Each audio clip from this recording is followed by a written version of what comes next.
John Blank had an amazing accomplishment this past weekend or this past week when he captured the bantamweight no-gi title at Fight to Win 154. Before we go any further, why don't more people talk about John?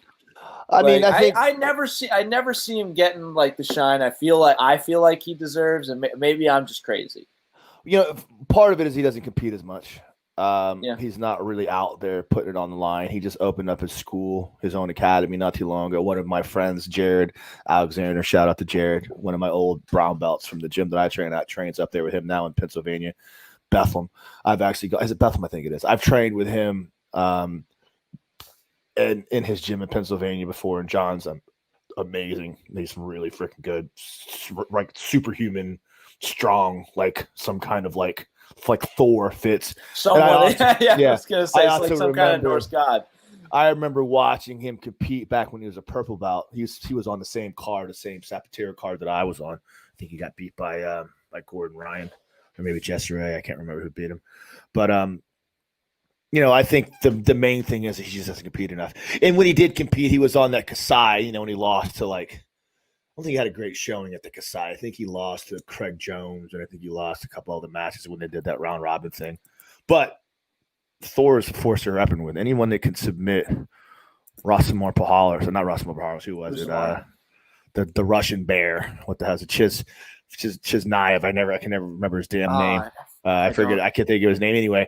Anyone that can submit that freaking animal is worthy of acclaim in my book. I think, just for when you think of the big names in 10th Planet, you think, obviously Gio and Richie. Right. You think Keith. You might maybe Kyle Bame, obviously. Where does is John's definitely up there, right? Yeah. He plays for ADCC.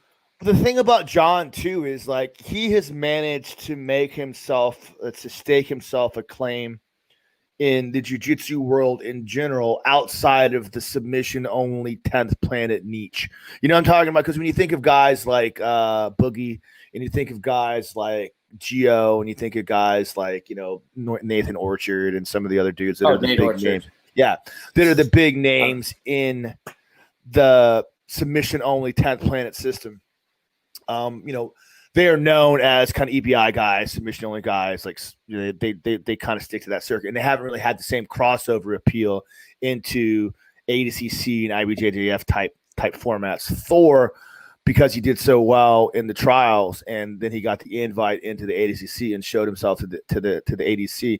I believe has made a name for himself outside of being the 10th Planet guy, and that's nothing against Boogie and Gio, because again, I love those guys, and I think Gio is probably the best submission only, pure submission grappler on the planet. I say that all the time. He just beat Paulo Meow, if I'm not mistaken. Yeah, right. But Thor has figured out. Thor has branded himself as outside of that 10th Planet thing. Another one would be I just had his name on my freaking head. Now I can't think of his name. The kid he's Keith, right? Yeah, Keith Kakarian. He's another one that has. He's so good. He just got his black belt too. So good. Yeah, but again, if you didn't tell me Keith Kakarian was a 10th Planet guy, I wouldn't even know it.